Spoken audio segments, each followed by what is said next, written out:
and it looks like it's working. How are you doing, Matt? Let's see. Should be able to hear you. I don't know. Marlene's on the phone. Hey, Marlene. So can you talk? It says muted, but I guess you either want to undo that. And yeah, I'm gonna wait till a few of you get here, and we'll talk about some ideas I got with Patreon and do some other stuff and some things going on with Carm and some stuff. And let's see if you can talk. I want to make sure that everything is set right. Yep, everything looks like it's good for this. And for some reason, I can't hear you. So type in there if there's a problem, let me know. Or if you're trying to get it so that you can talk. And can hear you loud and clear. Good. How about you? Can you say something? It's working. I had to spend some time getting this all set up. And right when I got this set up, my wife needed some computer help. And so I had to go in and otherwise I'd have been on 5 minutes earlier, but not a big deal. So 7:02, 7:03, good. I don't know if you can speak, but hopefully we'll get some people in here and stuff. So I sent the URL out to Charlie. He'll come in. Charlie helps me out on Carm quite a bit with the videos and some other things. He's a great guy. And I think it was last week we had a discussion with him. Did you guys enjoy that? What did you think of that? Was it fun? Because I might get another guy on to do the same thing. Back in the day, we were roommates and some other stuff. Like the Chiron. Don't know what that means, the Chiron. But you'll notice, hopefully, it's called the bottom third. Meslick Patreon 6/11/2019. Do you see that? Is it on the screen? I have a reason for asking. You can tell me. We'll stall a little bit longer. See what people want to do if they come in. And Kat said she's supposed to be here. I know Charlie's supposed to be here. We'll see if anybody else does that and shows up. Okay, I'm not getting a response back from you. By the way, I'm working on an article on Matthew 16.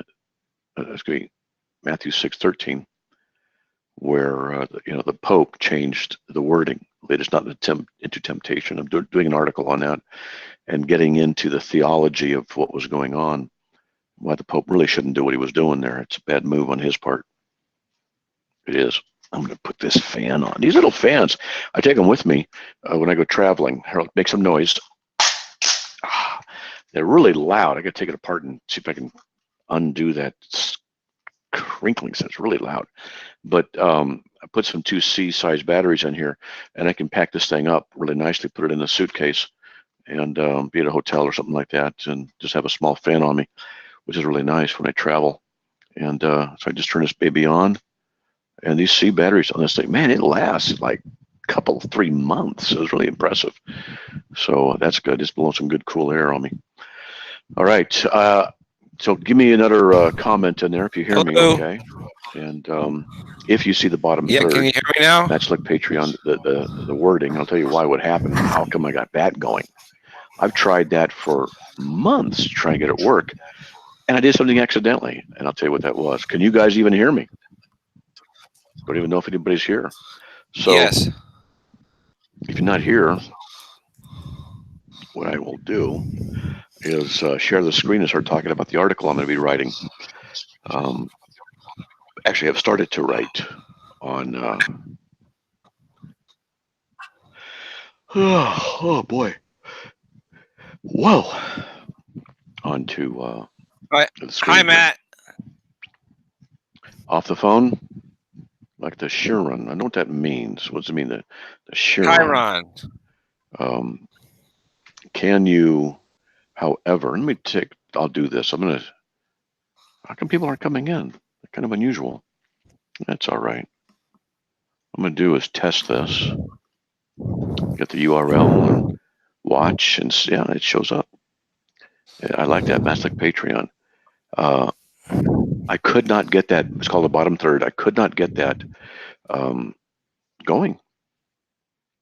And today on the radio, something very unusual happened. I don't know if you heard, but I have my Comrex sitting right here.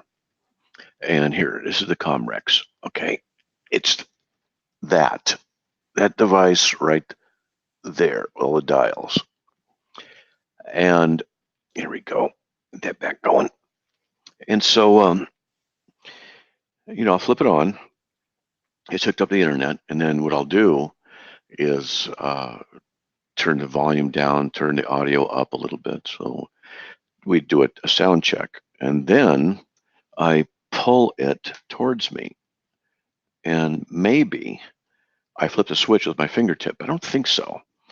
But what happened was the sound's going in and out. You're having difficulties, or I'm going to check my own sound here over this. Let's see. Yeah, I've got good sound on my end. Yeah, it looks good. So the switch in the very back, it's a really small switch, and it stopped me from being able to speak. I mean, I was talking, but it wasn't being sent out. And that was unusual today. I'm not sure how that happened.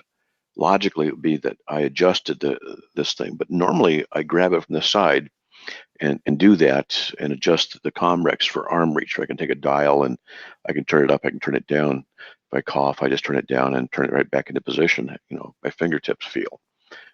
And it was gone. And then it took me 10 minutes to get that figured out. And then the YouTube, which I'd already known, wasn't working. So he dropped out. I'll just keep talking. And so the YouTube failed to work. Well, what happened was I spent probably half hour, an hour, 45 minutes, I guess, looking at different solutions, researching things on the web, trying to figure out how things are supposed to work. And it didn't work. And so one thing led to another. I ended up going to the old Internet Explorer. It's years old. And I want to try that because sometimes when you're doing tech research and things like that, what'll happen is an old program will work where a new one won't. And so what I did was I just opened up the old program and tried the same stuff out, and all of a sudden new features came back. So here we go. So now I'm in the old Internet Explorer. I'm not in Chrome. I'm not in Firefox. I'm not in Edge. I'm in the old Explorer, and it seems to work. So now I heard you, Matt. There you go. So, well, there's Kat. I must be communicating with you. All right. So there you guys are. What I'm going to do is take a little bit of juice. I have a juicer downstairs, so I do juice. Why is it spinning up here on the TV? You're muffled. I can't hear you very well. Why, what?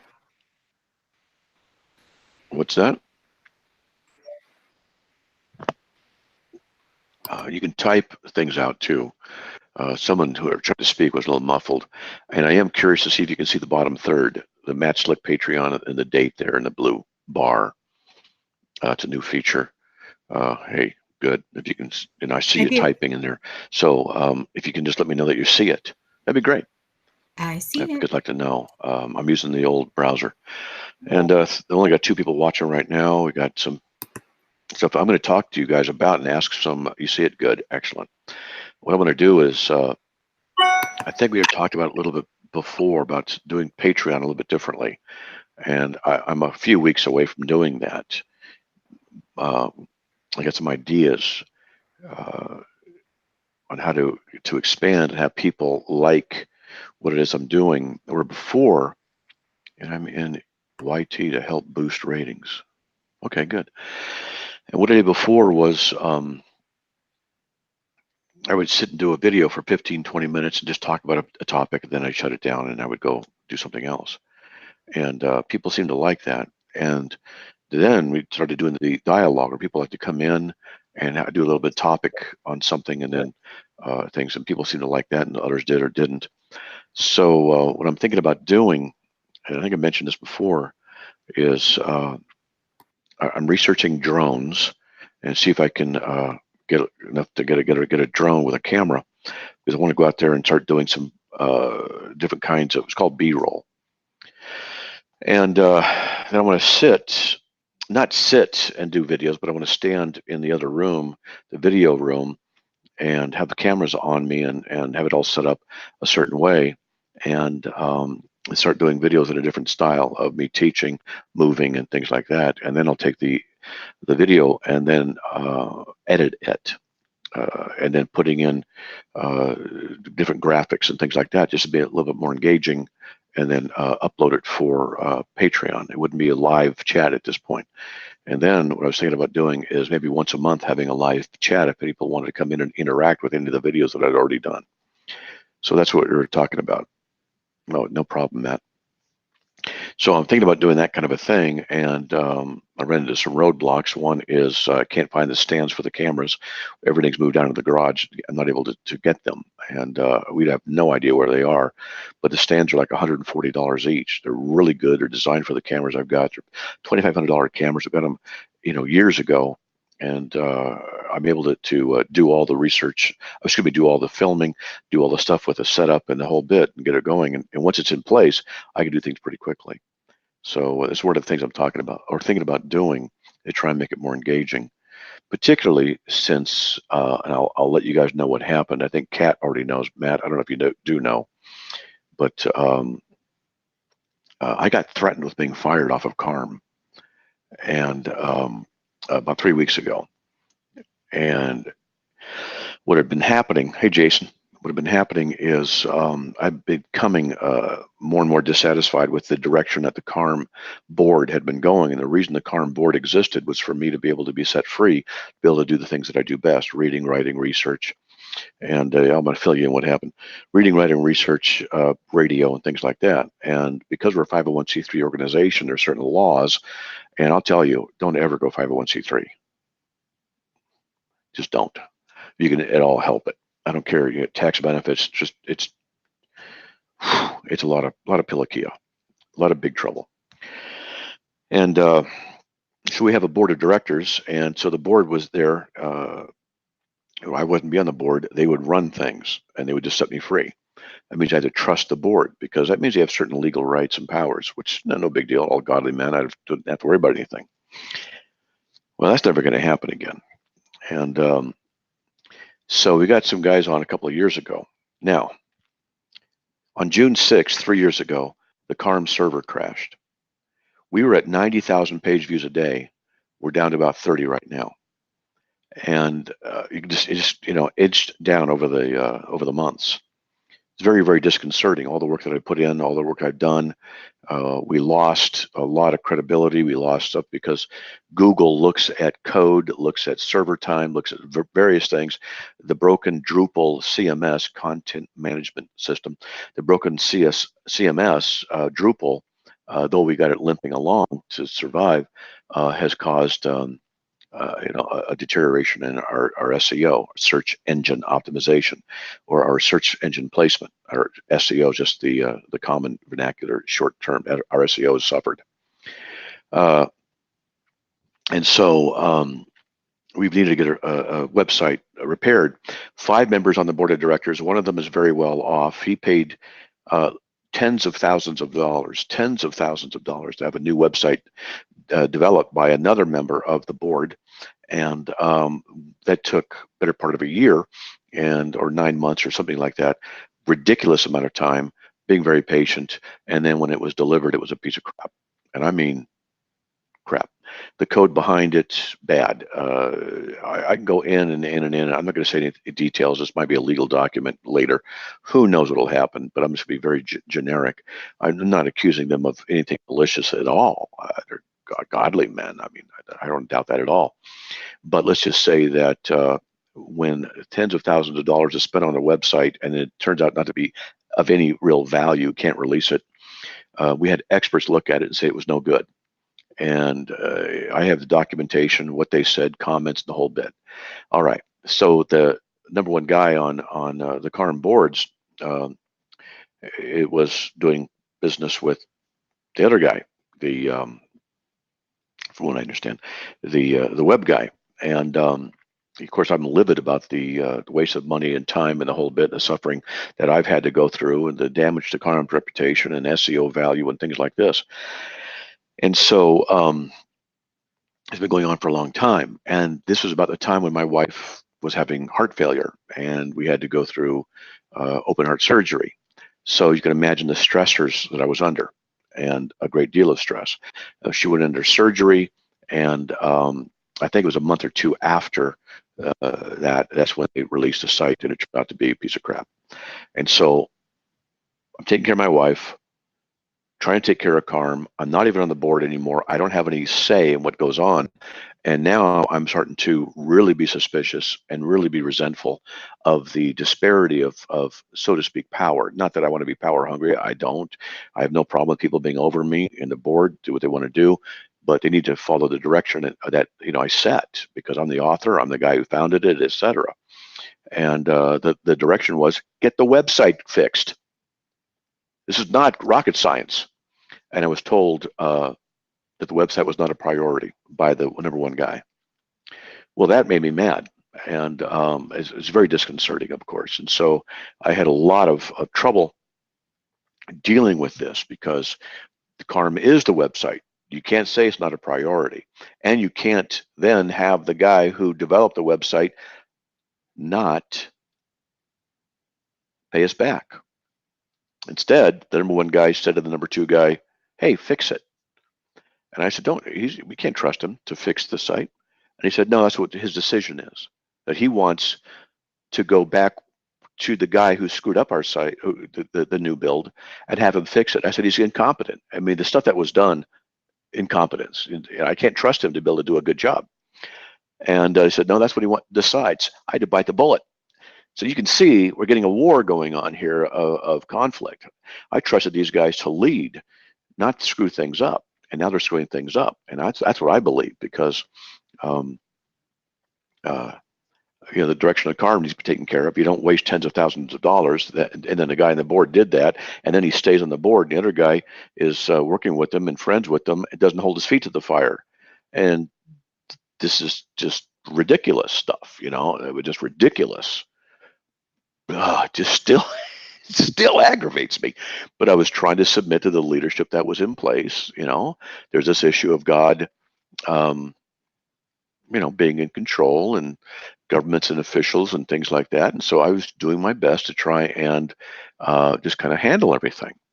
It was very difficult. And so with all the crud that I was going under, with the issues with my wife's health, and now we have to move, and we're getting that all ready. You can imagine that there was a lot of difficulty that I was enduring, a great deal of,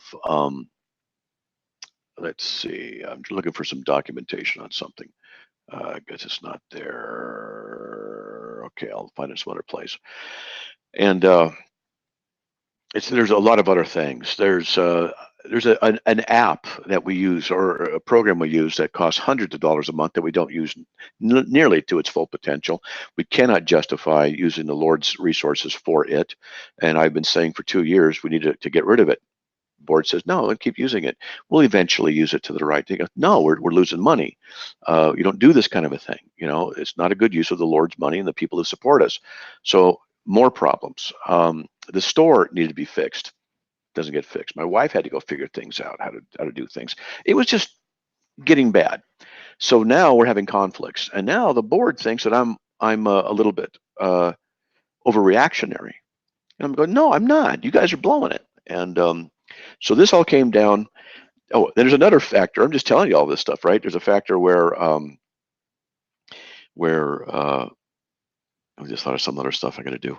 Oh man. So there's another guy who runs the hosting service, and he was keeping Carm alive because it's being attacked, and he does his tech stuff.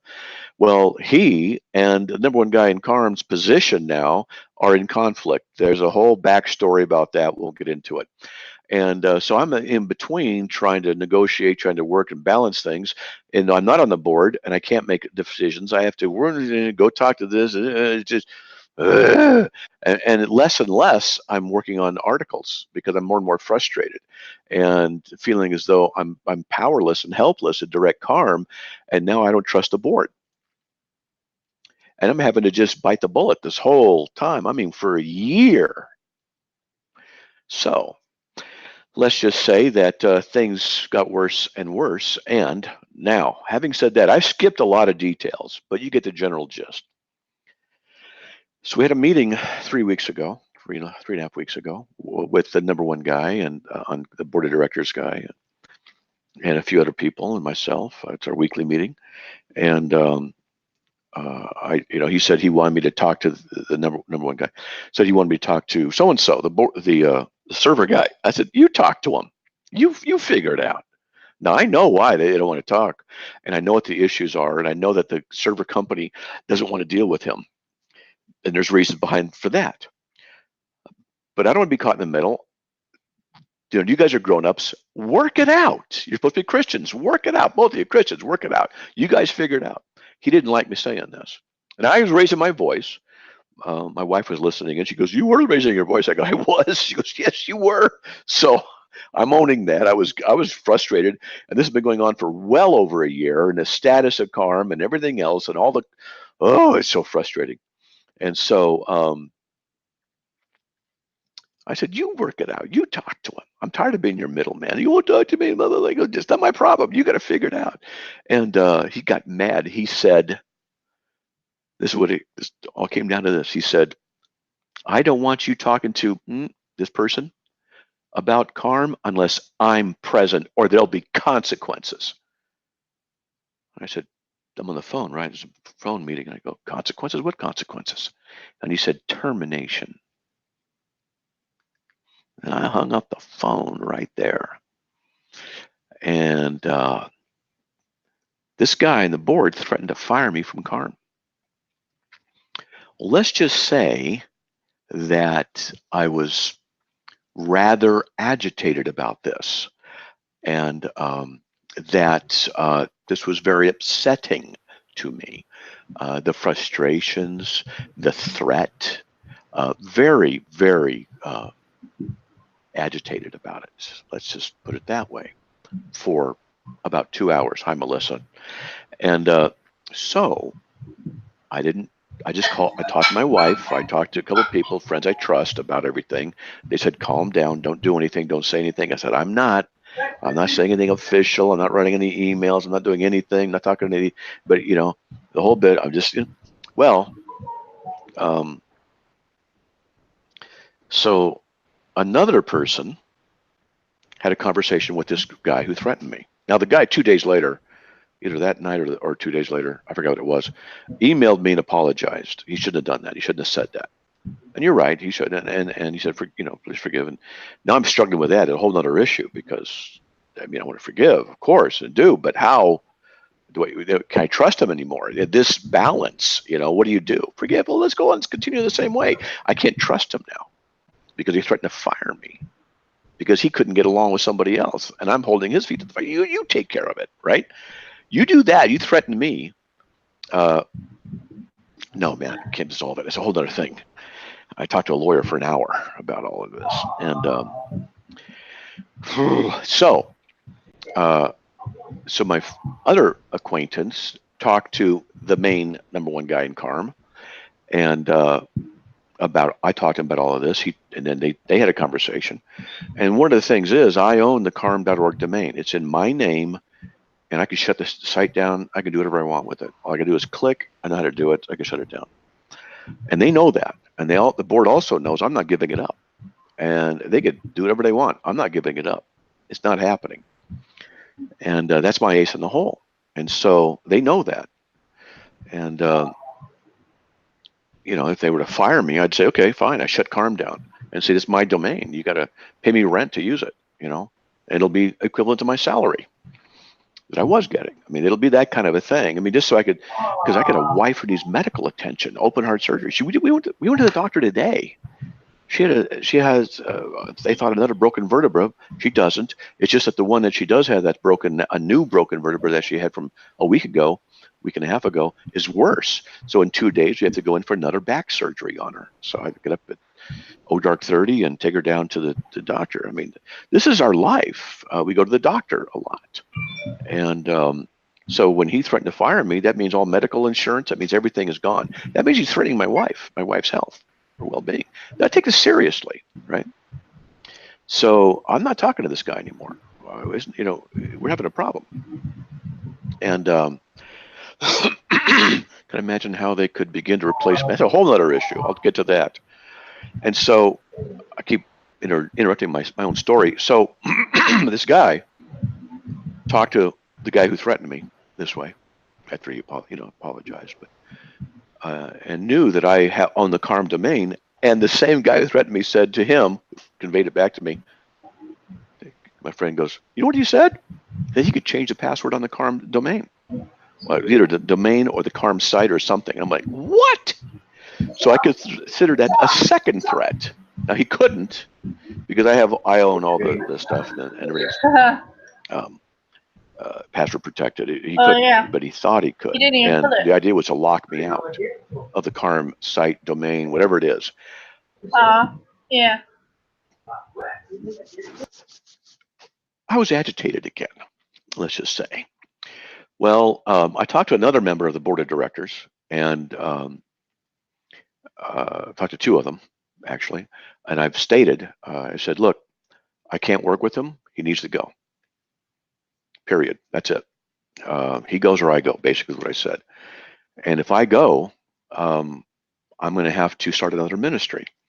And if I go, what I will do is let everybody know that I'm no longer associated with CARM. If I'm no longer associated with CARM, which seems ludicrous, why would I no longer be associated with CARM? I would have to tell them the reason. I'd have to be public about it. And I would say I'm starting another ministry and I have things in the works, but won't have to maybe. And, I'd start another ministry. And so people like Matt Slick. Matt Slick's a public figure. Matt Slick is a commodity, so to speak. Matt Slick is the teacher. Matt Slick this, Matt Slick that. So a lot of people want to follow where Matt Slick goes. Are they going to then support CARM? No. A lot of them are going to just say, we're going where Matt is, particularly after we read, if I would give this short story of what I just told all of you. This is what's happening. I would make it more detailed and more appropriate, talk to a lawyer about it, what I could release. I actually talked to a lawyer about this, and he said, yeah, you can do that. Yep. There's ways to do it. And so what would happen is it would cause a black eye in Christianity, which I don't want to do. And it's entertaining the idea of just walking away from CARM and getting a security job at my age 62 and see if I can take Social Security and try and make ends meet after we go bankrupt, because that's what would happen. And hope we can get medical insurance for my wife, free medical with a state, because that's what would happen. But I was willing to do that, considering that. I actually wrote a letter to that fact, saying that I'd be, basically willing to do that. We can get medical insurance. And then I found out that the guy who threatened me is going to resign. So pretty soon here in a few days, there's supposed to be an official meeting with resignation. And I said to the people in charge, I said, I want to be on the board in #1 position, because I don't trust anybody else right now. We need to get things straight.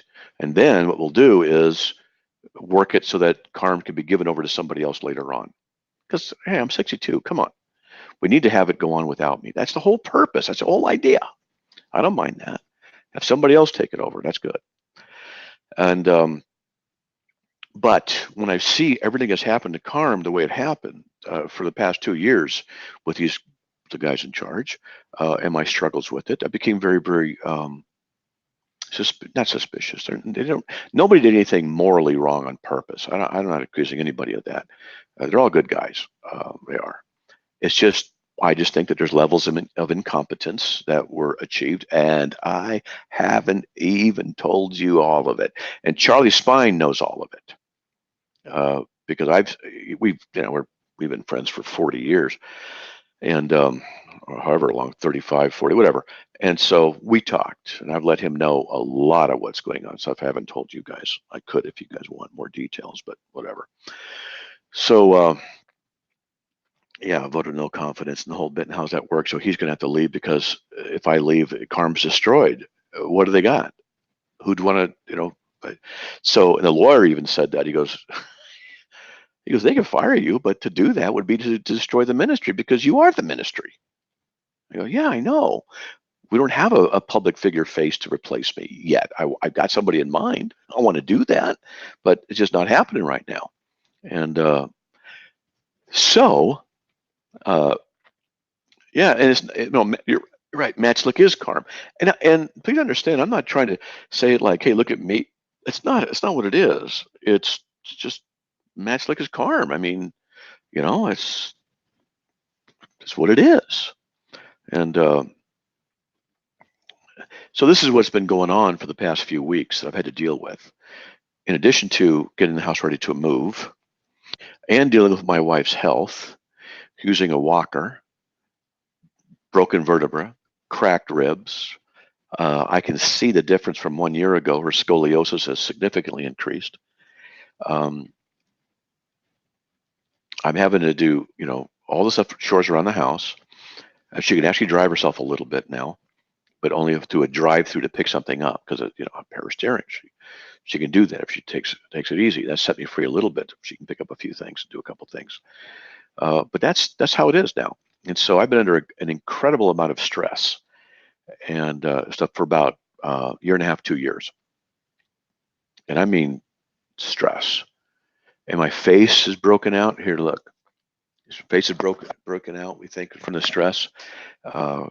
Headaches, sleeplessness, things like this. It's been tough. It has been very tough, and it saps my energy to do Carm work.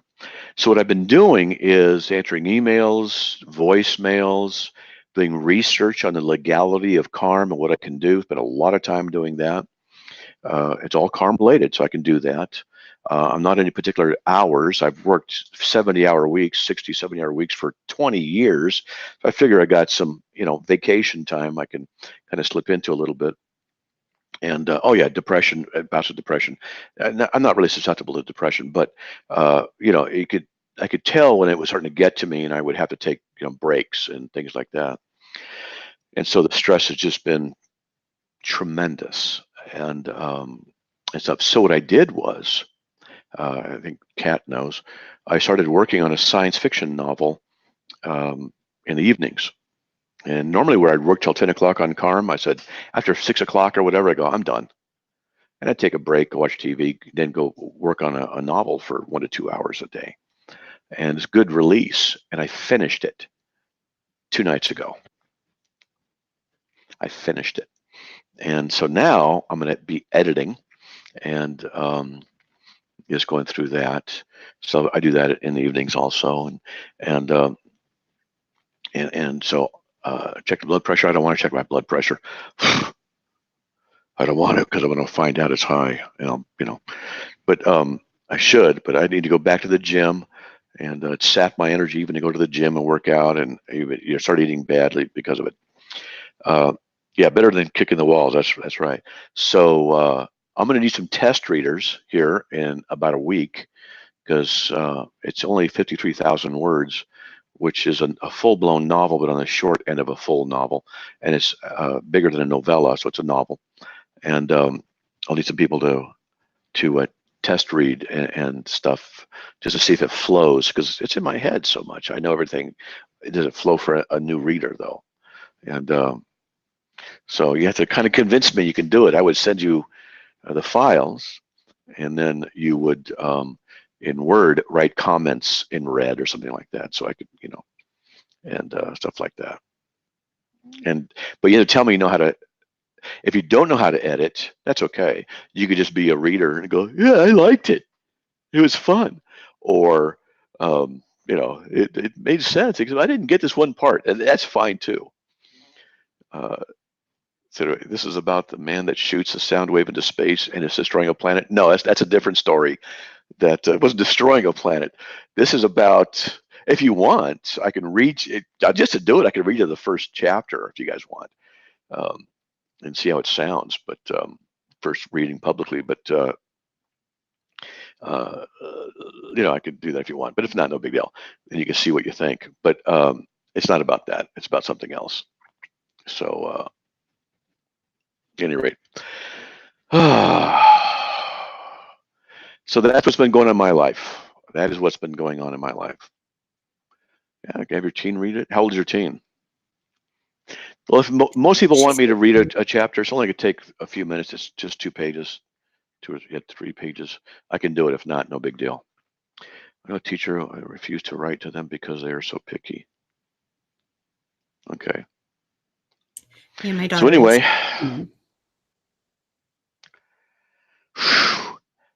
that's what's been going on.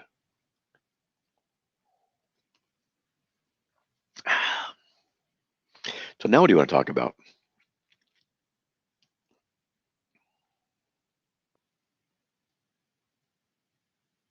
Oh, 15, that's a good age to read stuff like that. Does she like sci-fi?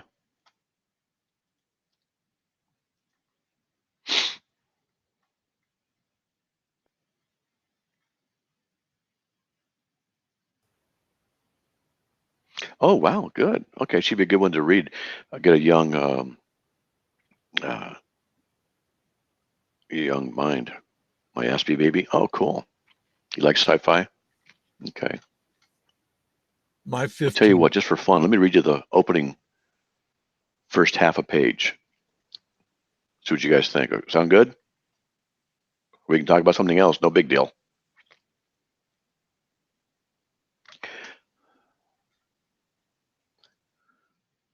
All right, let's see. So this will be the first time I'm reading it out loud. So I'm not even sure if I'm going to like how it sounds, but let's see. All right. All right. So chapter 1, Captain's Log. The captain dropped down into his chair and exhaled. It had been a long day checking systems. He leaned back and rested his head on its high back and closed his eyes. His room was sparse. It had a metal wall feel that was so common on interplanetary ships. But he didn't mind. The room was comfortable enough. There was a couch, a shower, a bedroom, and a mini food replicator. Some end tables and a couple of paintings helped to warm the place as well. He had brought reminders of Earth. On his desk was a holographic photo of his family. A small, shallow box full of grass was to the left. It was a hybrid that did well in artificial light. He reached over to it and ran his fingers through the blades. A reminiscent sigh seeped from his lips. On the wall was a viewing screen that served as a communication and entertainment center. In a corner across from his desk, there was a pedestal that stood about 1 meter high. On top of it, there was a very detailed model of the Earth that slowly rotated. It had moving clouds, and it even showed daytime and nighttime. City lights would emerge when the land moved into the dark. The globe was designed to mimic Earth in real time and serve as a pleasant reminder of home. He would often sit and stare at it while sipping a beer. That reminded him. He swung his chair to the right and with the bottom of his right hand smacked a handle on a wall. A door opened up. He reached in and grabbed a non-alcoholic beer and then leaned back as he propped his feet up on the desk. Better than nothing, he said as he turned the bottom end up and drained half of it. He continued to stare at the Earth, lost in the thought of remembrance. He broke free of the memories, leaned forward, and placed the beer on the desk with a clank. I'm going to fix that.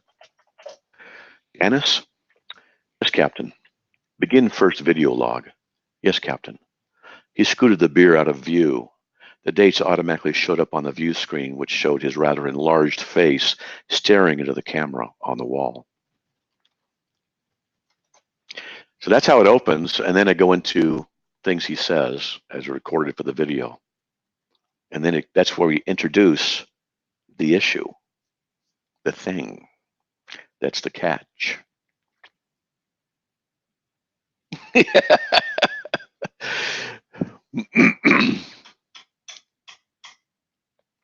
But there's 2 chapters. You want to hear more? I can read more.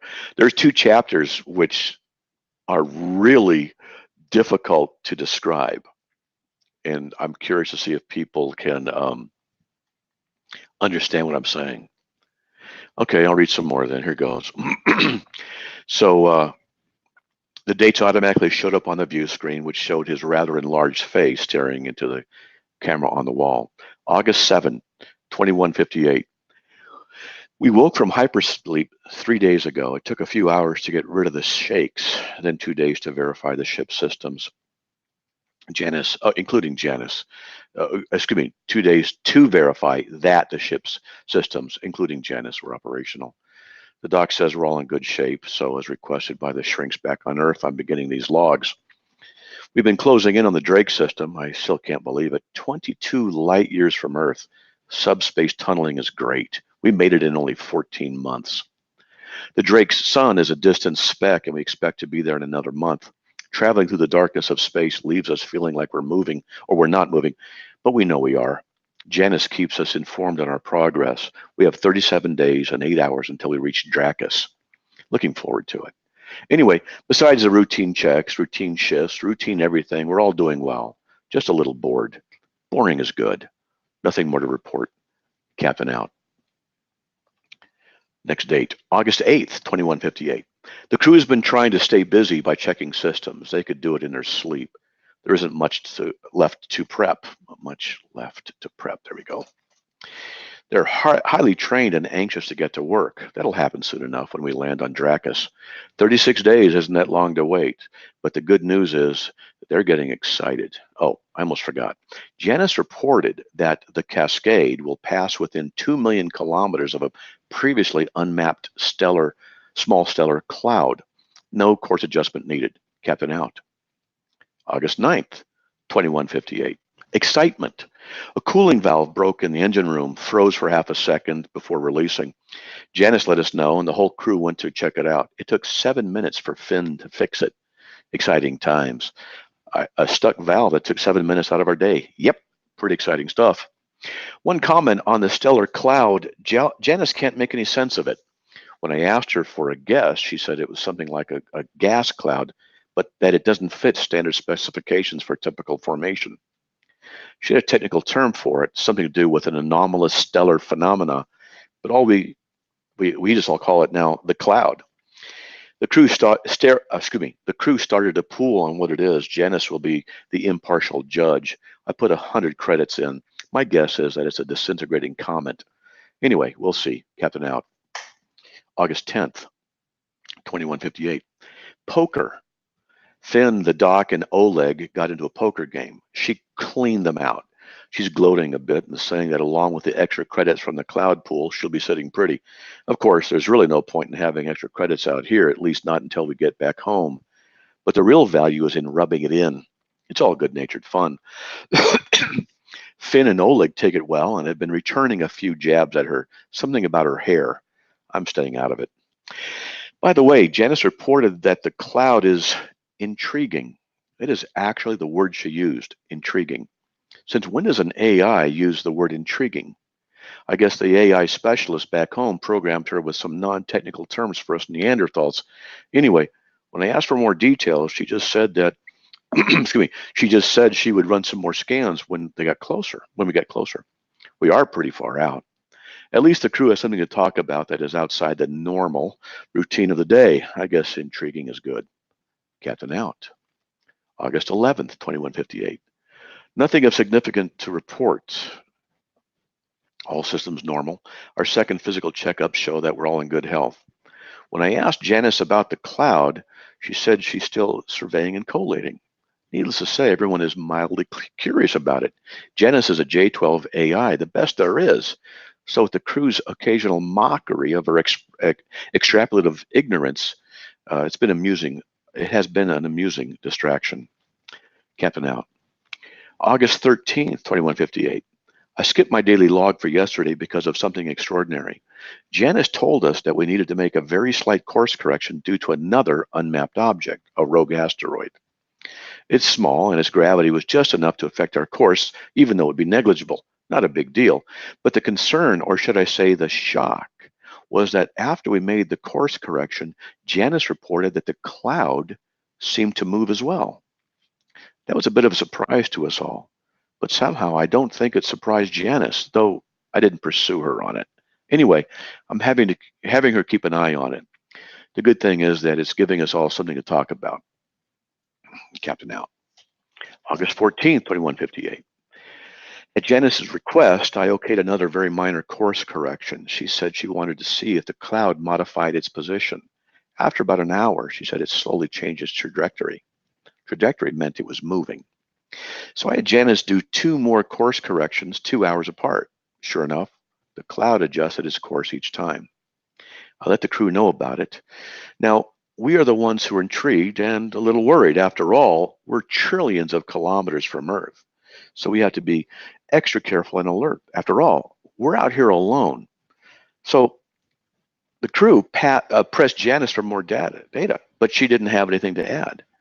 Well, that's not exactly accurate. You see, she said the clouds seem to be on a possible intercept course with us. Yeah, intercept course. That's a bit disconcerting. So we made another very minor course adjustment to test us out, and about an hour later, the cloud adjusted once more for another intercept. We're still trying to figure it out, but to say the least, we're concerned. Maybe it is some new celestial phenomena that we're unfamiliar with that reacts to distant objects. Anyway, things are no longer boring. Captain out. Last date of this chapter, August 15th, 2158. I'm not sure what to say. All the details about our voyage, daily routine, equipment operations are being sent back via subspace to you by Janice on a regular basis. My commentary here is of little value except for what the psychologists want to glean from it. All right then, glean this.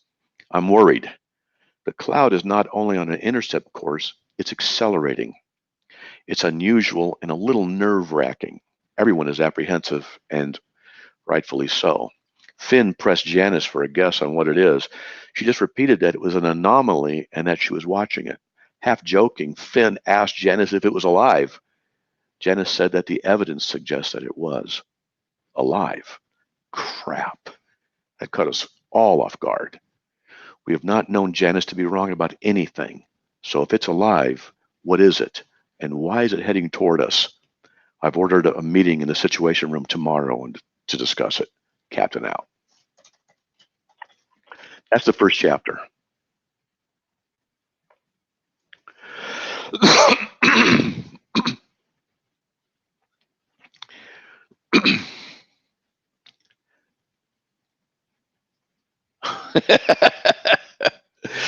Oh.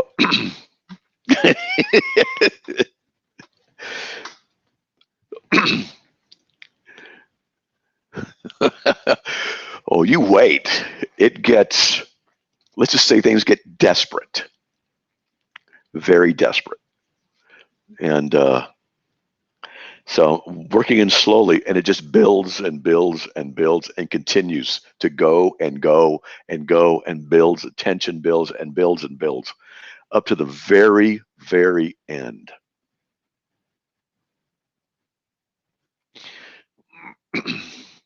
Anyway, Janice is a problem? You think so? You can't wait to read the whole thing. Well, we'll see. Yeah, I even have to go and edit that chapter just a little bit, just to make it more, fine. Now you have to read it. So you're hooked? So okay, tell me what you think it is. What's going on? Tell me what you think it is. Tell me, I need some feedback here. What's the cloud? What is the cloud? You got any ideas? You will not be able to guess. It's sentient, that's true. It ends up being sentient. Yeah, it's true. It's an alien entity. No problem. I think I told somebody here a little bit more than what I've already told you about what it is. So now I'm going through it and I'm going to edit it.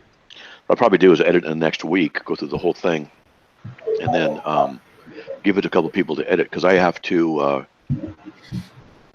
It's Bernie Sanders coming for his fair share. That's not too far off. And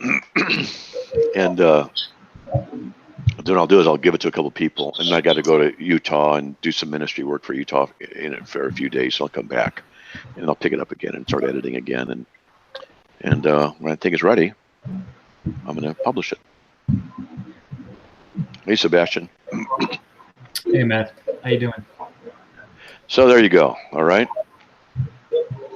And then what I'm going to have to do is do an audio reading of the entire book, and it'll be.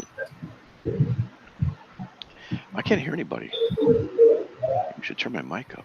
I don't hear anybody. I should be able to. Is there some noise? Let's see if I got something wrong here.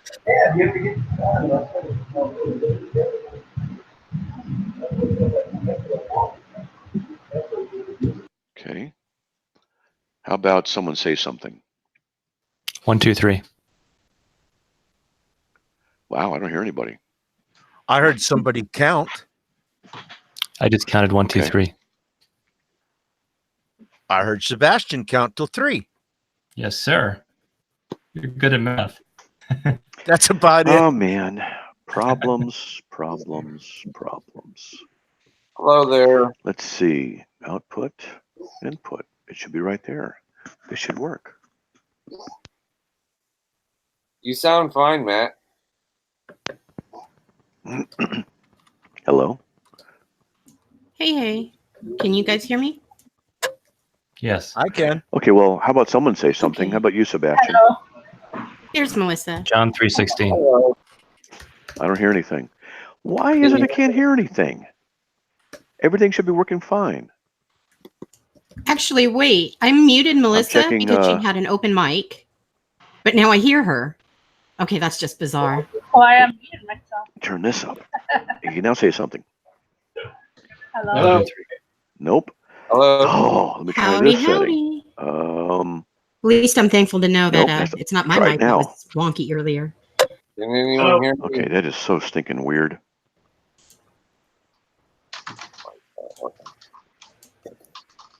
You know what's going to happen is this is going to screw up the radio show tomorrow. Input, output devices, test. Yeah, I hear it. Switch Can and the hear. drawer flip. But we did have a little bit of trouble with, let's try this.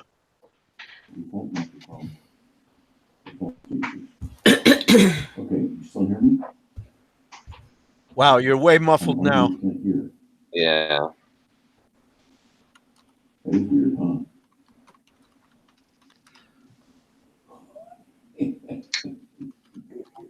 Let me try. Hey, I got an idea.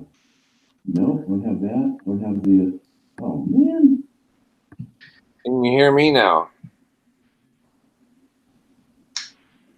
What is going on? Do I sound muffled or do I sound clear? Sound like you're talking through a soup can. Let's try that. Okay, change it back to this instead of default. That That's I can better. hear Okay. you with. And yet, Can you hear us now? great audio now. Good, I'm glad. Hello. Troubleshoot sound problems. Spatial sound off. Windows Sonic for headphones. Open volume mixer. Hangouts plugin. Applications device. Speakers. It should be. Oh, that's why it's on that. Okay, hold on a sec.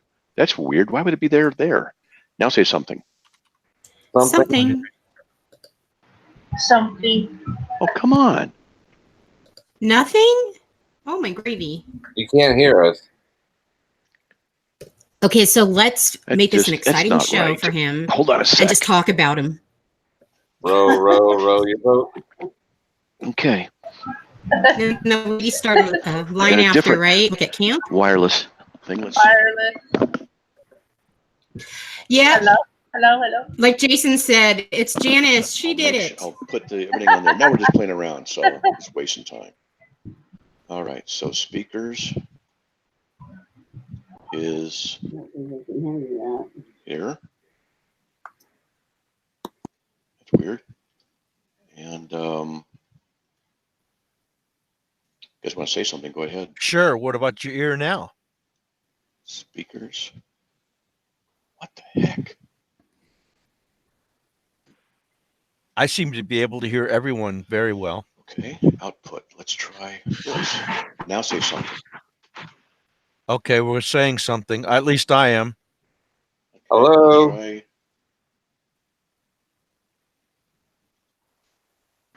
Something, something, something.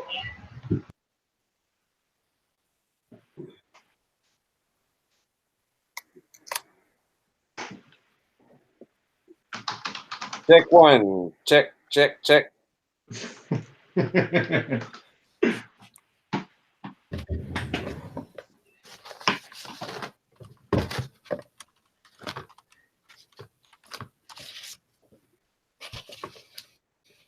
Electronics. There we go. Electronics.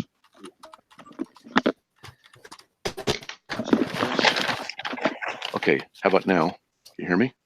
Yes. We can hear you. It just doesn't make any sense. Good audio now. And I can't hear you. Speakers. Master volume 88. Troubleshoot. Manage sound device. Let me do this. Speakers. Electronics. Test. But it says it works here. It's got to be something up with the connection that I set up with the Hangout here. What I noticed, we had some problems, so it might be that it's just an issue with YouTube. I had to go into a different. Hey, you know what? I'm using Internet Explorer, a really old, web browser, and I'm able to get the bottom third to show up with it. So I thought I would use that, but I'm looking for any other controls, and I can't see any controls. So, oh well. If you guys have any questions or comments, you can type them out.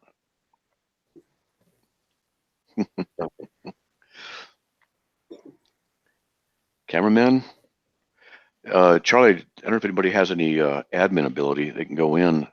Maybe my, I don't know. It's just weird. Let me try something here. I'm going to try something. I'll tell you what, I'm going to try an experiment since we're just kind of whatevering right now. I'm going to do, I'm going to go to the Chrome browser. And right now I'm in an Explorer right here, and hopefully it won't end. If it does, we're done.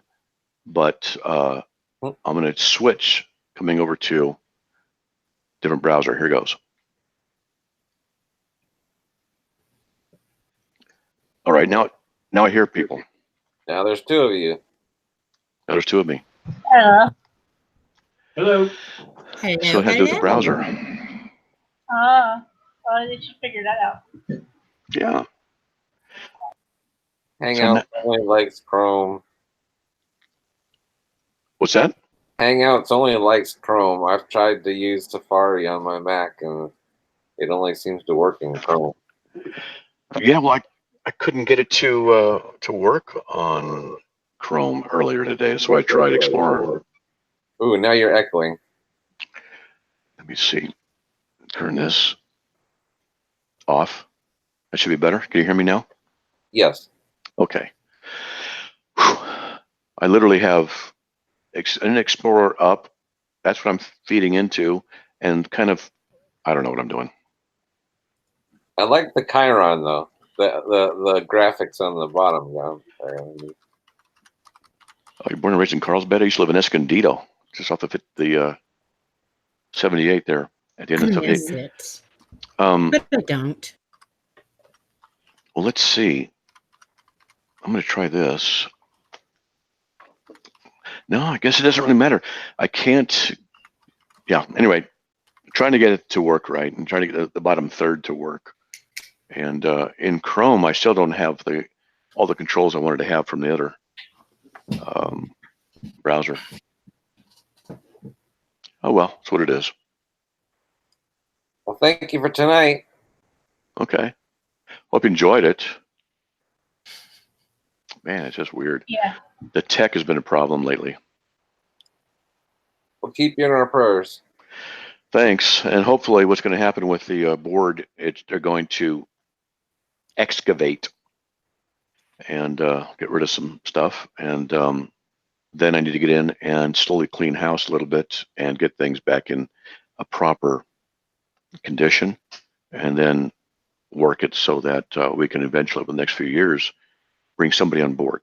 Which I've got somebody who's quite good that I've been thinking about, and he's interested in to maybe taking over Carm in the next few years. So, introduce some. What's that? Sorry. I was just gonna say I'd definitely love to see it grow, you know, and become more positive even than it is now. That's definitely watching God bless. Well, it needs a change. Indeed. It needs a change. The I'm trying to website be needs to improve. diplomatic here. No, it needs a change. Yeah, it does. It doesn't bother me. No, look, the store sucks. The website sucks. It doesn't load properly. We got broken links. We got problems. We got issues. We need to have a more updated style. It's just something that's necessary, and it just needs to be fixed. We need to get the mobile version of it situated so it's very, very mobile friendly. That's a priority, even within the build. Got to get that going. Got to get rid of some programs and get some other things going. And I'm going to start doing more video work and start doing articles and probably put the cameras up. And then after I finish an article, I do a video associated with it. So, you know, we'll figure it out. We'll figure it out. We'll see what happens. But it's a great deal of work. And I put in a lot of hours overall doing all kinds of stuff. Hey, it's a good turnout tonight, though. Look at that. It's twice the pleasure because there are 2 Matt Slicks in here. Isn't that awesome? And Thrilling. there's 3 Matts. If you think about it, there's 3 Matts. And Matthew means gift of God. So this is a really blessed room. Well, if we're going by that degree of separation, my son is a Matt too. So, you know, Wow. there's, you know. Man, that's just all the. But the word Sebastian, though, I mean, there's some issues there. Well, you know, Sebastian, I don't know. Kick him out. I don't know about Sebastian though, because you know, there's some bad things about Sebastian. And I like to say to my friend Charlie, "Hey, what's up, Chuck?" And he's never heard that before. Yeah, that's I was so, wondering if Sebastian got teased as a kid. What's that? I said I was wondering if Sebastian got teased by a kid, like, because the Little Mermaid had the Sebastian crap. Hey, get this. I was thinking of different plays on his word, like a Chuck Key, and there's all kinds of stuff. And that reminded me of something. Sorry. So some guys next door, we have an Airbnb. Get this, an Airbnb. And let me show you this. And one of the guys locked his keys in his car. I don't have it. And where'd it go? And so he locked his keys in the car. So what I did was, just to try it, I had this lock picking kit, and I actually broke into his car and was able to get it in, and I picked a lock with these tools and got the door. I was really jazzed about that. I was really jazzed. It's just a brag, and I was literally saying to the guy, "This isn't going to work." Click, and it opened right when I said it wasn't going to work. Couldn't do it, but it's awesome. I broke into a guy's car. I said, he knows I'm a minister. I go, "Yeah, watch, the minister's going to break into a car." He got a kick out of that. Anyway, no big deal. I just got a bit of a brag. It was fun.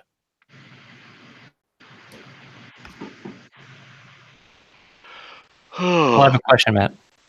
You have a question? What? Yeah. So when you're talking about the problem of evil, Yeah, and theodicy. I just wondered if you have a way to answer it concisely. There is no problem of evil.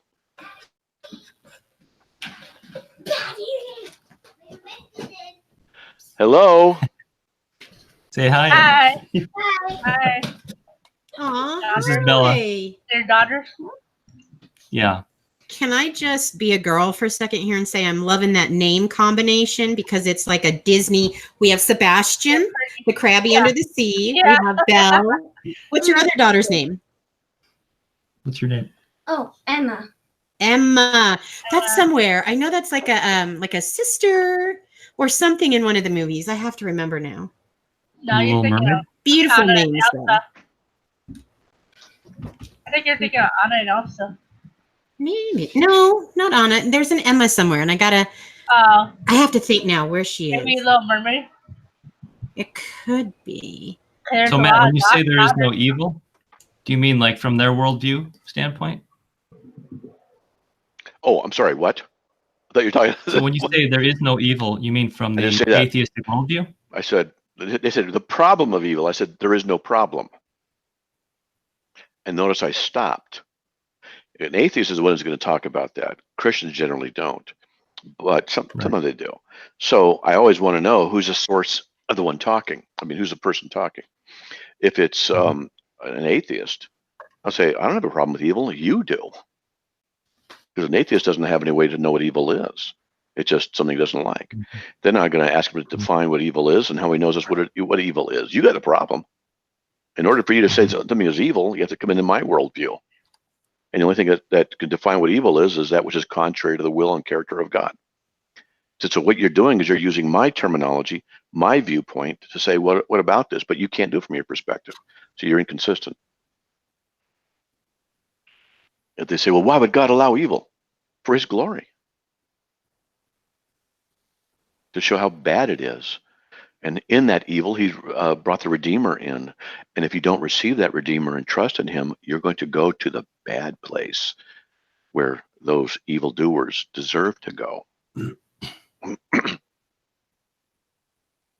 Make sense? Yeah, it does. What do you say to Christians when they try to revert to a free will argument? Always have them define their terms. Always, always, always define terms. What's free will? Always do that. It sounds so mundane, but have them define what their terms. Well, God's free will. Okay, define free will.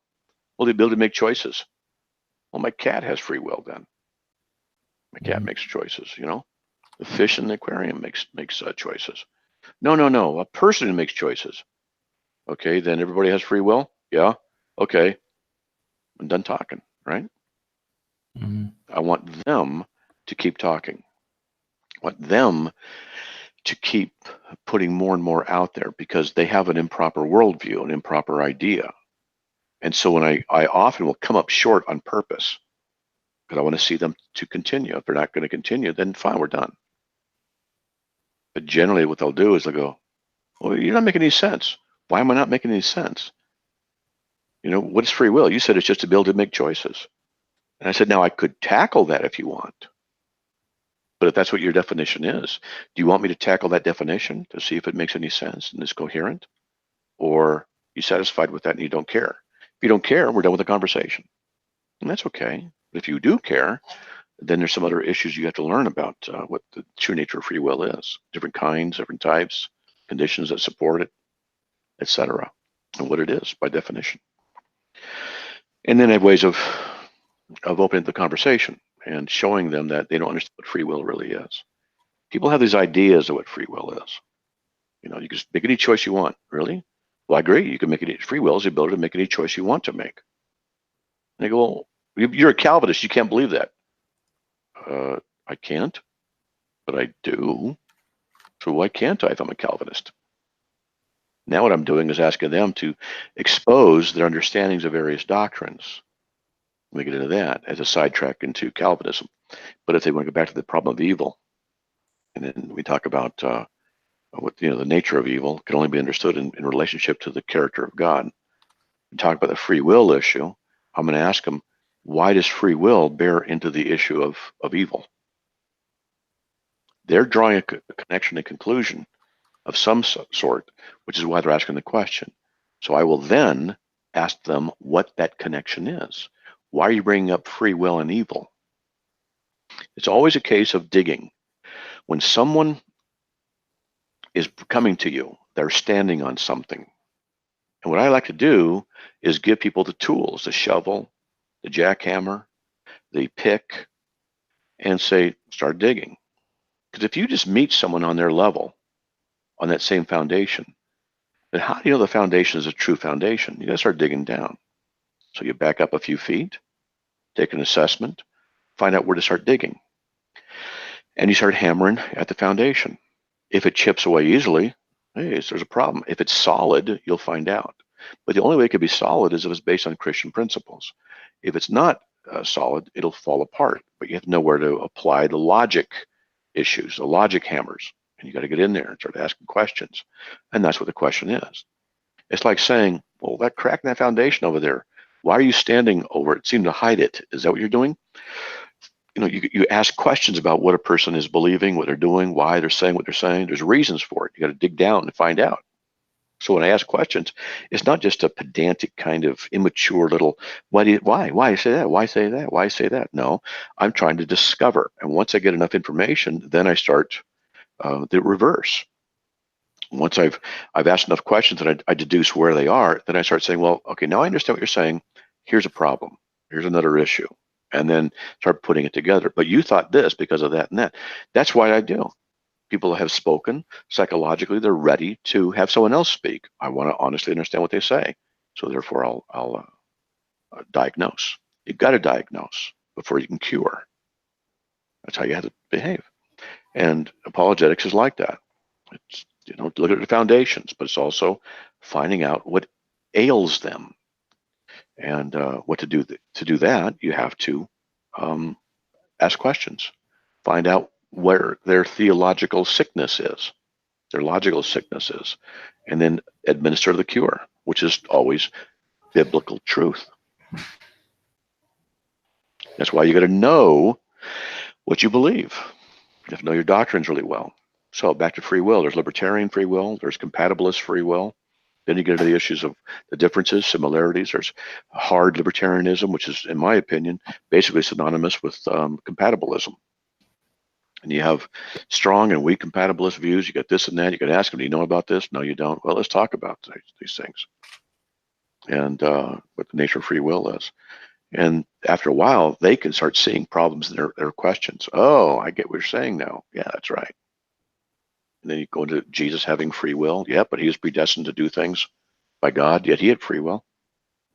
Well, wait a minute. How can you have free will and be predestined? Good question. That's what happened with Christ, right? Yep. So what are you going to do now? You know, there's all kind of directions and ways to go. I need to write about this in a book I want to write called Strategies, you know, or Strategies and Approaches or something like that on apologetic techniques, getting in there. Diagnose, tearing things apart, not to be mean, but to expose. You know, so I need to do that and do it with dialogues probably. And use some real dialogues, probably use some mock dialogues, some written information. So after I get my sci-fi novel ready, and then I can tackle more theological things. Again, which I need to do. That is, if I'm still with Carm, we'll see what happens. Hey, Matt, I posted a few articles in the chat box. If I don't know if is it Jason or Sebastian? Sebastian. I don't know if you got your chat box open, but I find that Matt's done a lot of heavy lifting on the topic for us, and offered the attendant scriptures that go along with his reasoning. And I still benefit from going back and looking at those articles. Well, I thought you knew everything, so it's good to look. Anybody else?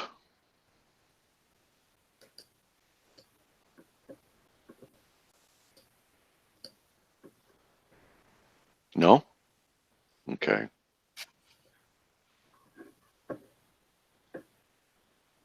Nope, I'm just enjoying listening this evening. See, my wife can't listen to me because she said my voice puts her to sleep. It is rather hypnotic.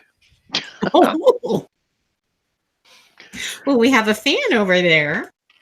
If it's that hypnotic, you ever see the Saturday Night Live kit with the subliminal stuff? The guy was talking to a girl, that met her at a bar, and he was a subliminal expert, and it was a skit, and he was talking. Hello, what are you doing here? Go out with me. Oh, that's right. You like that guy? You think I'm attractive? Yeah. He would just say these things really, really fast, and then how it worked is she gradually succumbed to it and did whatever he wanted her to do. It was stupid, but it was funny. Oh my goodness. Yeah, it was lame, but I like ridiculous skits, and that was ridiculous. It was funny. Well, girls do usually like a man who can be assertive like that, but that's going into the. I wonder if he's got mental health Manipulative. issues area. Yeah. Yeah, that's manipulation. Yeah, that's, we don't want that. But it was Oh, all that- in fun. that- I don't that watch would- that show. Yeah, assertiveness is now called toxic masculinity. So Yeah. you got to be careful. I don't Jesus get was it. toxically masculine. Yeah, that reminds me, you see some show, my wife and I will mock now. We'll see some guy just hug, meet somebody in a news clip or in a show, just hug, say, hey, how you doing? Hugging. Long time. Okay. In 20 years, that's going to come back to haunt him. He's a sexual predator. And it's just ridiculous how stupid everything is. All I did was say hi. Yeah. Why would you say hello? The way you said it was intrusive. You're a sexual predator. It's like that kind of thing. Like ridiculous. Anyway, It's like we don't know. anything to do with men is being What's that? changed. It seems like anything to do with men's being changed. Like this lady was talking about the X-Men. She's saying, "Oh, that's can't. outdated. That's outdated." I can't follow you. Sorry. It's not very clear for me. Okay, I'll write it in the text. Okay. Is that why Bruce Jenner is being sued by his new self for a former act of harassment? Oh, that would be, hilarious. yeah. You hear about the guy who I think is trying to sue his parents for bringing him into the world because they didn't ask his permission for that. I did hear about it. Yeah. I would just, the judge, in that case, I would just say two things. One, case dismissed. Two, here's a box of Pampers, and you may be needing these later. Yeah, I think I read something about that getting thrown out of court almost immediately, and the judge kind of scolding him. Yeah, asininity. Yeah, just the idea that it could make it in a petition to a court is just amazing. Well, you can be sued for anything, but then it gets dismissed. But yeah, it's just, what a whiner. You don't find the ladies doing that. You find these poor baby, my girls call them man babies. And they're man baby, I love that term. Look, I should See you later, see. Sebastian. So that's what she calls them, man babies. Did you guys also hear that, that Colorado baker who was sued because he didn't want to make a same-sex wedding cake? Yeah. And he was sued once for that. And then somebody, and tell me this is not an agenda. Somebody then went in later and tried to get a transgender, like, transformation celebration cake made, knowing full well how he felt from the get-go. And I'm sure that they expected this, and he refused to do that. So they took him to court for that too. Yeah. Well, the court upheld that he had that right. And so that case was dropped. Well, now that same transgendered person is coming back again to sue him again for the same thing. It is ridiculous. It has to happen at this point is he needs to countersue for emotional distress, harassment, and the whole bit. Right. It's all been thrown out. You keep doing this, or the whole bit. And I mean, if it was me, I'd say I'm going after you, and I would tell him, I'd say, I want everything that you've got. I want you bankrupt. I want everything I can possibly get. So send a message to others. Right. That's what needs to happen. Sorry, but we got to fight fire with fire.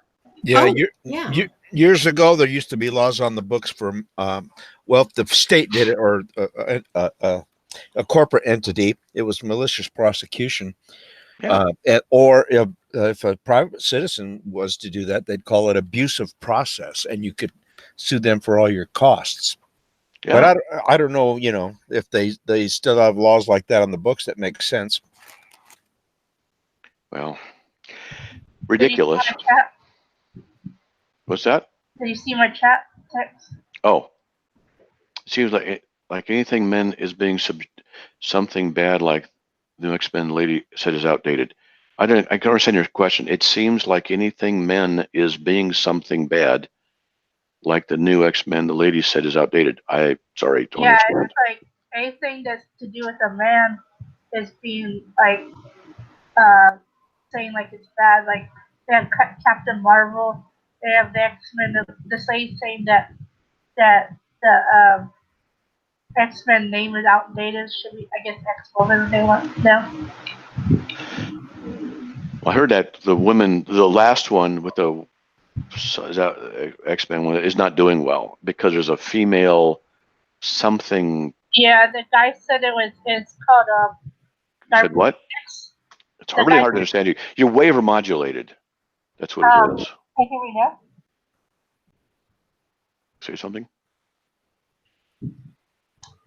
Can't hear you at all.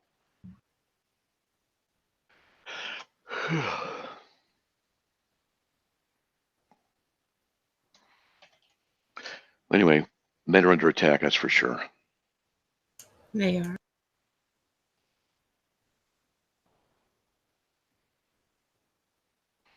Man, guys don't know how to be men anymore.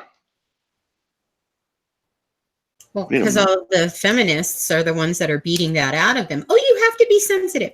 Oh, no, not sensitive enough. Oh, now you're treading on my rights. Oh, this. Oh, that.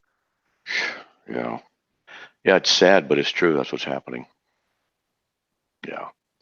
And men are just laying down and saying, okay, you got to be sensitive. You know, it's because you're a male, so therefore you're wrong, you're bad. And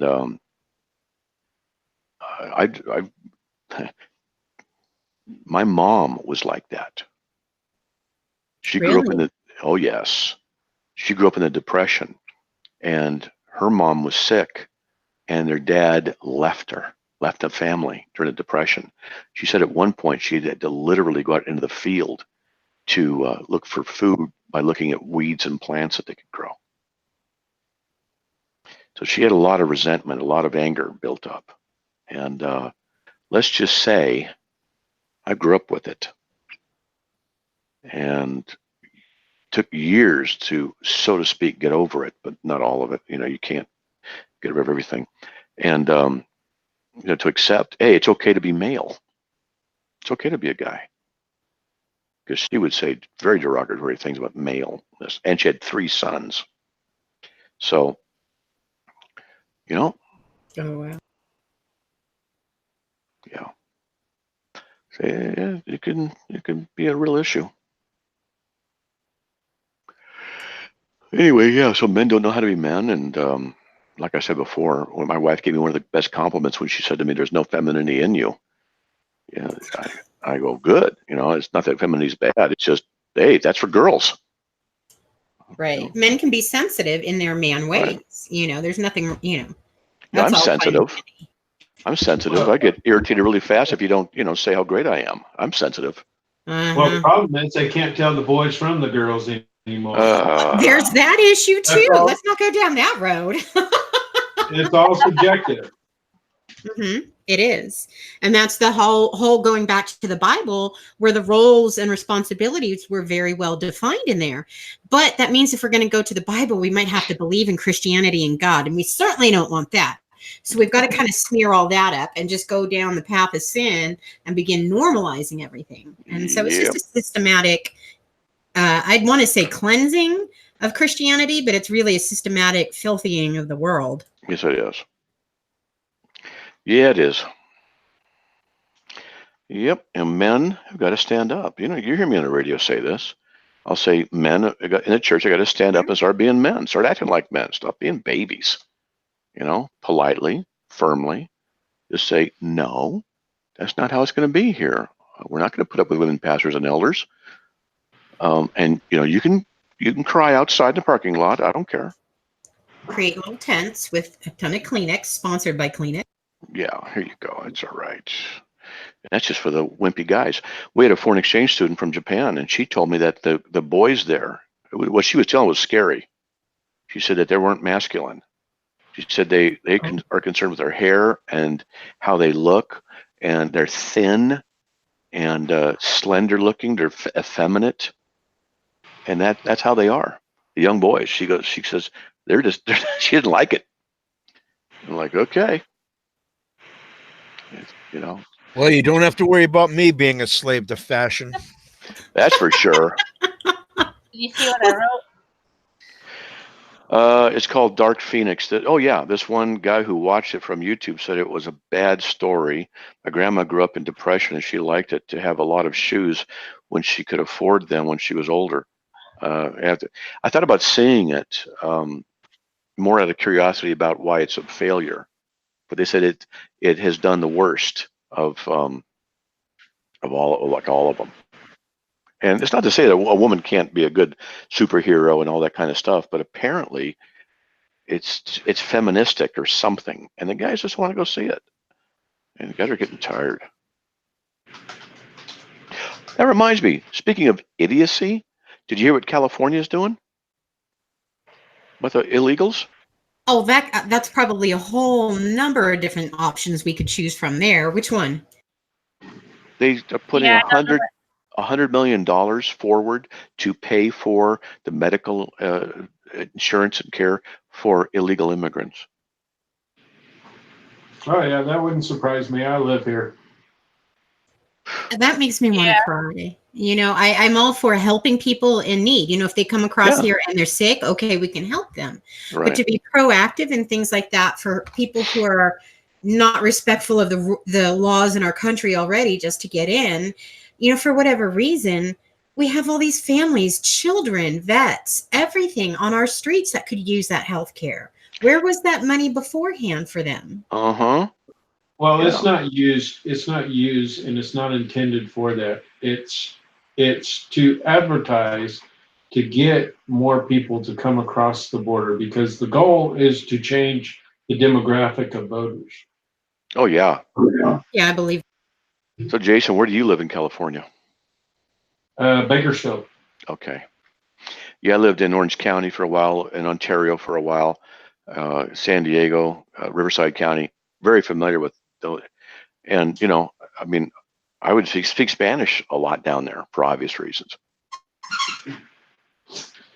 Yeah, it certainly helps if you can. I can't, but yeah, it's like, oh man, you know, it's just, yeah.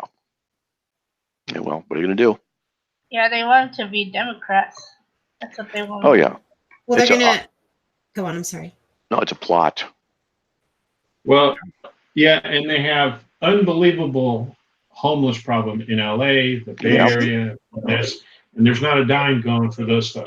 Here in Hemet too, there's a lot of homeless. Yeah. Yeah, the people who work and pay taxes, they're the ones who need the health insurance. And then they give it to people who break the law to come over, can't even speak our language. I used to work in Escondido. I worked at a hospital. And we had this room, maybe it was 40 by 50 feet by 50 feet, roughly. People would come in, and I remember once standing up and just counting how many Hispanics were there. And it was out of 30, there was 27. And yeah, I'm not saying they don't need medical. I'm saying, turn them away. But it was like, man. And get this. I remember this. I remember not being surprised when this happened. And I remember being surprised that I was not surprised. Going, why am I not surprised about this? And what had happened was this woman was there, and she's with a man and with 3 kids, and she's embarazada. She's pregnant. And so I said, I'm talking in Spanish. I go, are you pregnant? She said, yeah. I said, okay.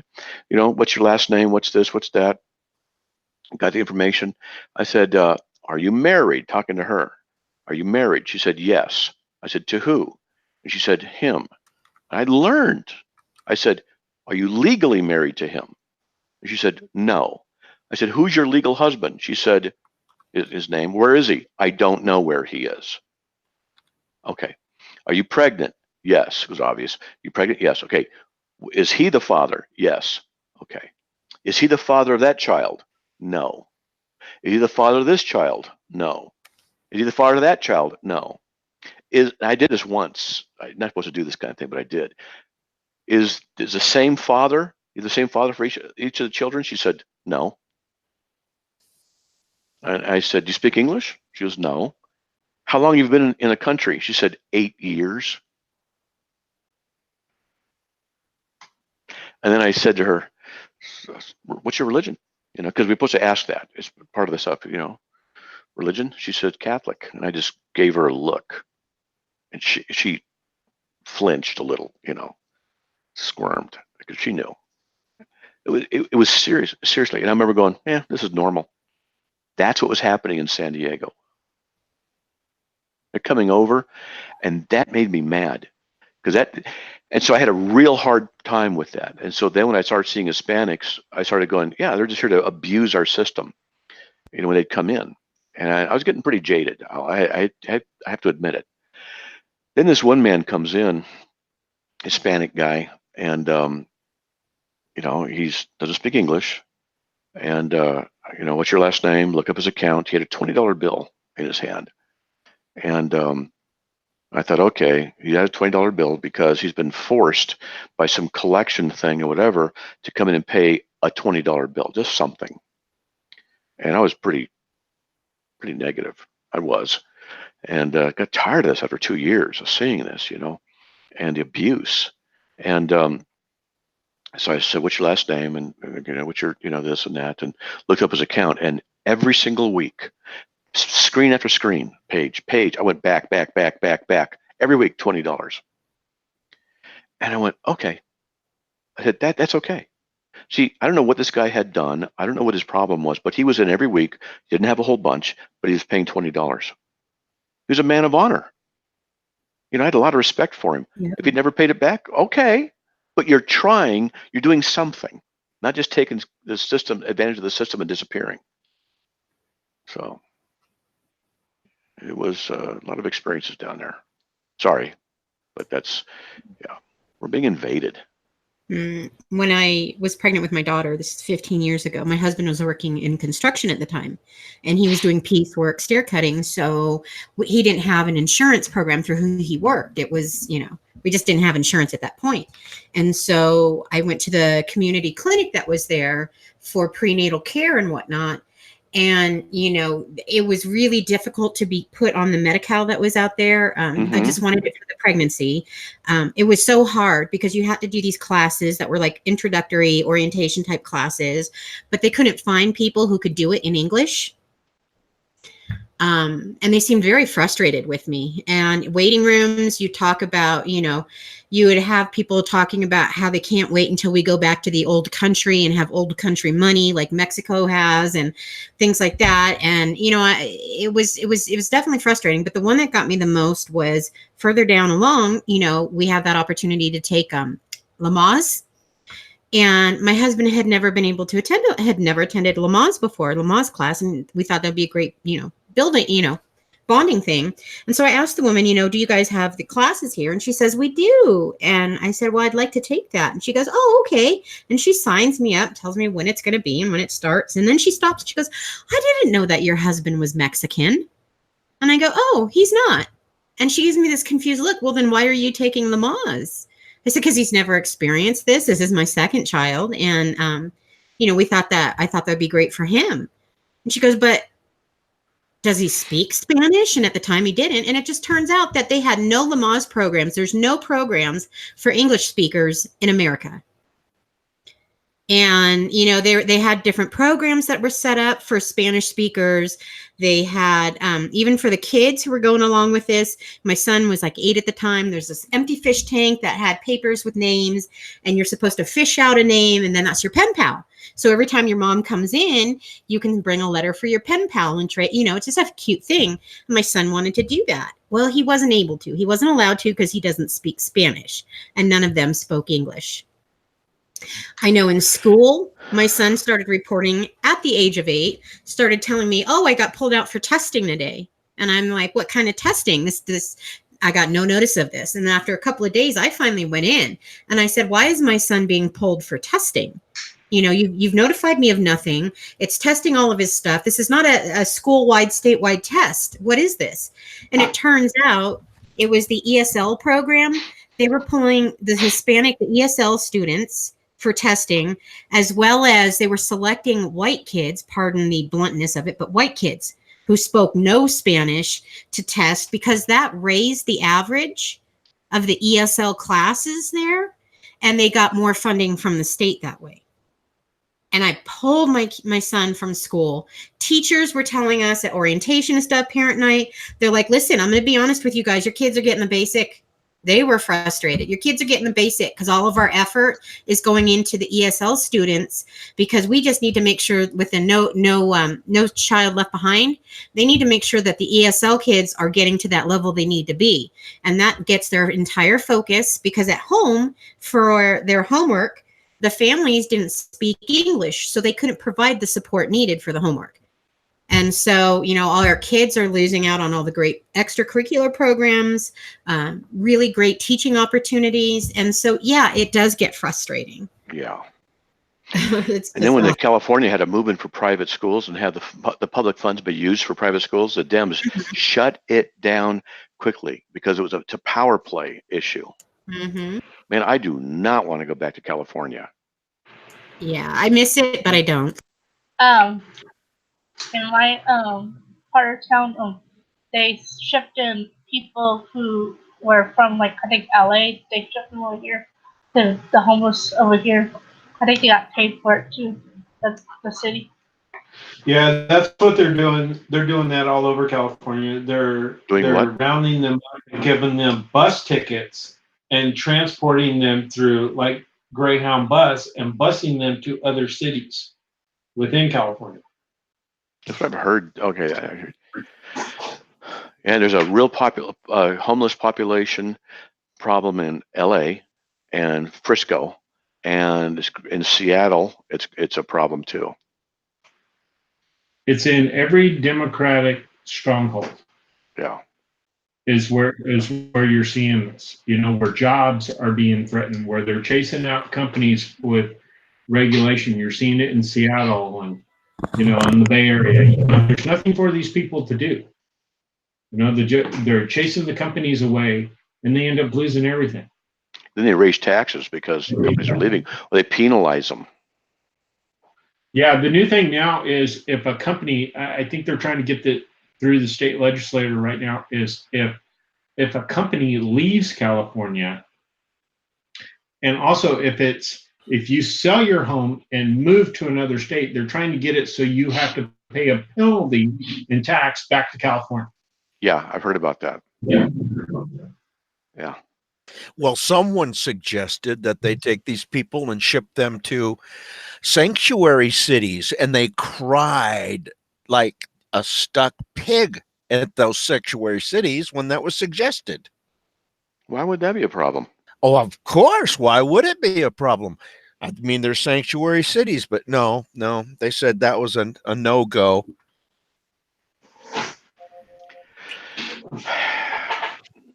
Yeah, well, we know what we need in this country.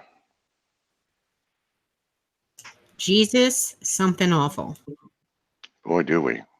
Man, the Democrats are brain damaged. There's something wrong with them. Not every Democrat, but I mean the whole movement of what they do. That mentality of leftist liberal thought in increasing taxes and giving rights and privileges to people who break the law, rewarding basically are evildoers in the sense of they're willingly breaking the laws. I understand, asylum, but geez, it's just ridiculous. It is so bad.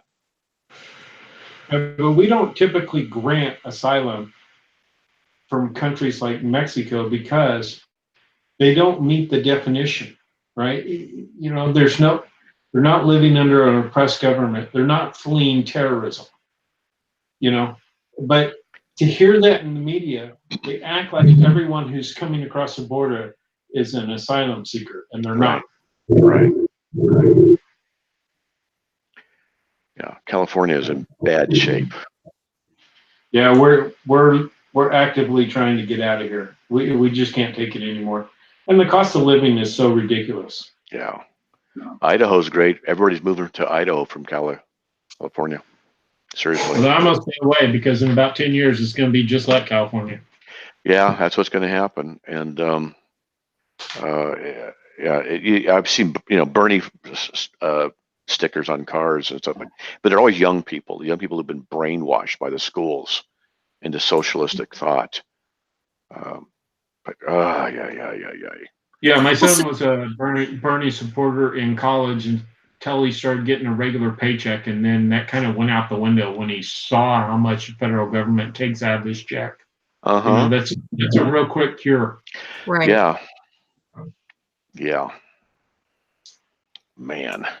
Well, so are you guys staying out there now for sure? Or is it still you might be moving? Because my husband actually can get a transfer. I mean, he'd have to apply for it and then they have to pick him. But there are a couple of stations he can transfer to out there. And he's like, maybe we should go. So You mean Arizona? No, Idaho. Oh. I just talked to my wife about that and said, "Do you still want to go to Arizona?" She said yes. Aw. And if I'm still on the board and things are normal, back to normal at CARM, then we're going to be moving in September, October range. Okay, you are. All right. Yeah. Well, we can get transferred there too. What does your husband do? He's Border Patrol. Really? Yeah. Yep. Did he speak Spanish? What was that? Oh, no, not when he was working construction. When we first got married, he was working construction. And then when the economy dropped back then, I was doing home health. We couldn't, find work, and he became a Border Patrol agent. Go ahead, Charlie, tell him. Well, yeah, one of our best friends. He's in Partners in Ministry for years as a retired Border Patrol. Yeah. That is so awesome. Yeah. Yeah, we used to be roommates, Dave and I. And he was the other guy I was thinking about having come on the show and tell other stories that, Charlie. It was Charlie, Dave, and I. We did ministry for years. And in fact, I just talked to Dave yesterday. And, yeah, we're like the three musketeers of apologetics. Yeah. Uh-huh. Except we didn't have those names, D'Artagnan. It was Doofanian, Moronicus or something. And we had some other names. Yeah, I was Naughtius Maximus. Naughtius Maximus? I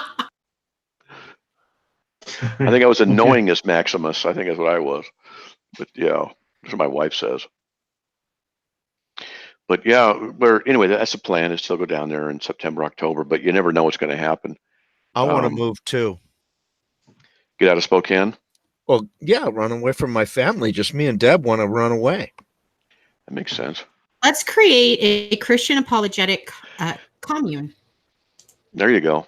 Yep, and we'll live there, and we'll live off of the fat of the land and running water. I have to have a toilet. I'm sorry. Yeah, me too.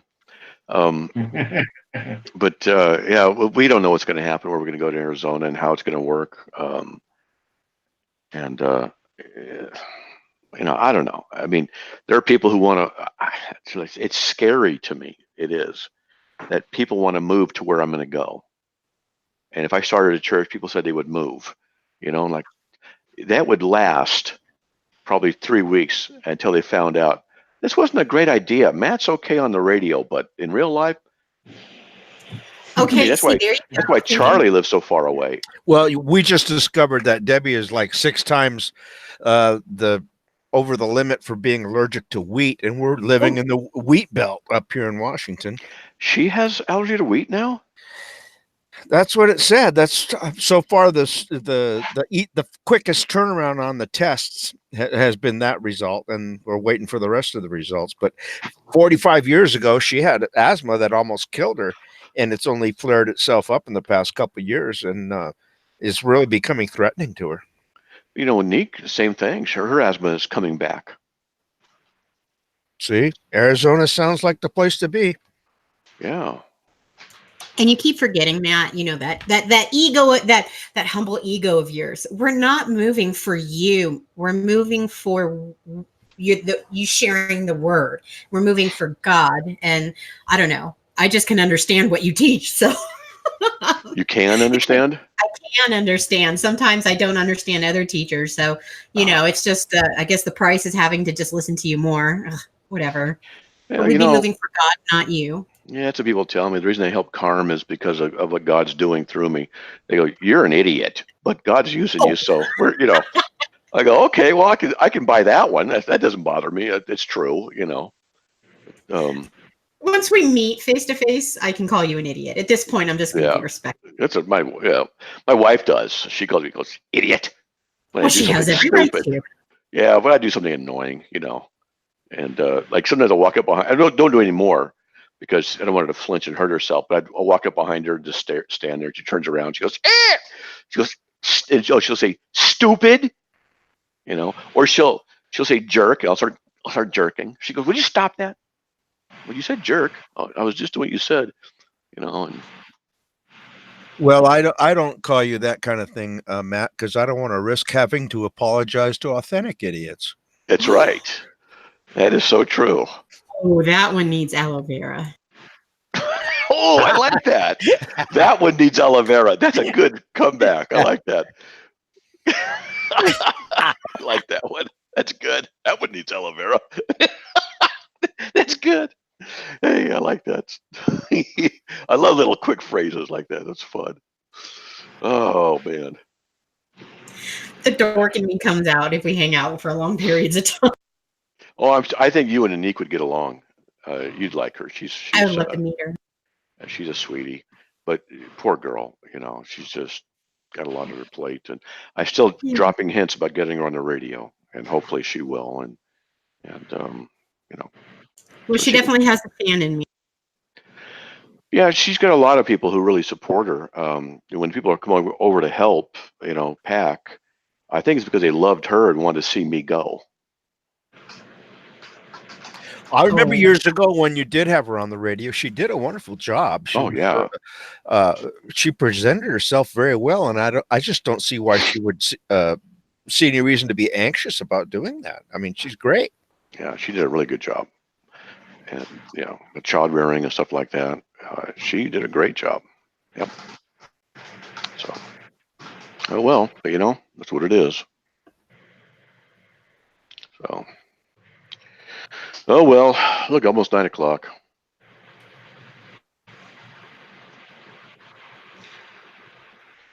So I guess we'll get going. Well, all right, thanks, Matt. I appreciate the show, man. Bye. All right. That was a great discussion with everyone. Thank you, guys. Thank you, Matt. It was fun. Yeah. Thanks. Well, right. You know, the technical difficulties you had earlier, since you set the room up, you take the blame. If my wife had set it up, then I'd be the blame. So yeah, that's true. I know that one.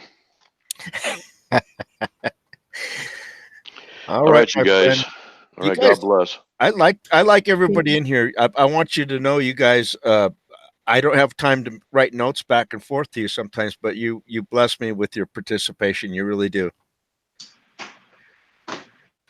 Thanks, Charlie. You're still the links ninja. I don't know how you get to them so quick. Yeah, Charlie, thank you for that. That's awesome, because you're giving a lot of resources to everyone out there, and it encourages them to dig deeper. So, yeah. Well, it's my pleasure, to be sure. Click on the draw. Matt, I've got a question on the side. Yeah, not yet. Okay. He called me today, but All right. I'll be more free tomorrow.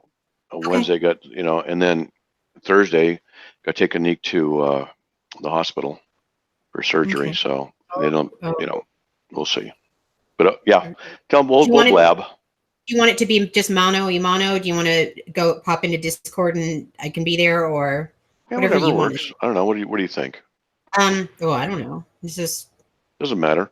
We just tell them don't do that again. Okay, good. Next. Okay. That kind of thing. That's all. Okay. So. All right. All right. God bless, Matt. Be praying for you and the family. You too. God bless. God bless you guys. Okay, we'll see ya. Bye. Bye.